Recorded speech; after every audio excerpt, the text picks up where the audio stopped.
স্বাধীনভাবে এখনো বাংলাদেশে কেউ কথা বলতে পারে না। যদি স্বাধীনভাবে কথা বলার শক্তি থাকতো বাংলাদেশের ইসলামী বক্তাদের, দাঈদের, তাহলে কেন ডক্টর জাকির নাইককে বাংলাদেশে ঢুকতে দেওয়া হচ্ছে না? কেন ঢুকতে দেওয়া হচ্ছে না? অথচ ইন্ডিয়া পার্শ্ববর্তী আমাদের ইন্ডিয়া, সেখান থেকে বলিউডের নায়িকা, নায়ক, গায়িকা এগুলো এসে বাংলাদেশে রাজ করছে। বাংলাদেশে এসে তারা অর্ধ অলঙ্গ হয়ে বাংলার মুসলিমদেরকে দেখিয়ে যাচ্ছে। অথচ কেন আমাদের ইসলামী একজন বক্তা, ইসলামী স্কলার, দায়ী, এত বড় একজন দায়ী আমাদের বাংলাদেশে এসে বক্তব্য দিতে পারবে না? তার মানে আমি বুঝে নিয়েছি আমাদের দেশ এখনো স্বাধীন হয়নি।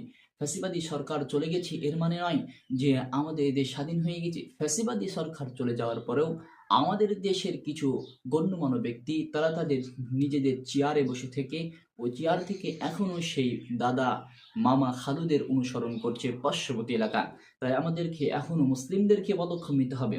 যারা আলেম আছেন, মুসলমানদের আছেন, যারা মুসলিম নিজেকে দাবি করেন, এই সমস্ত মুসলিম ও আলেমরা, আপনারা ও আমরা যদি ঐক্যবদ্ধ না হতে পারি, তাহলে আমাদের দেশে আবারও নেমে আসবে সেই অঘটল, সেই হানাহানি, সেই খুন খারাপি। এই জন্য আমাদেরকে সচেতন হতে হবে। যদি আমরা সচেতন না হই, তাহলে আমাদের পরিস্থিতি অনেক ভয়াবহ।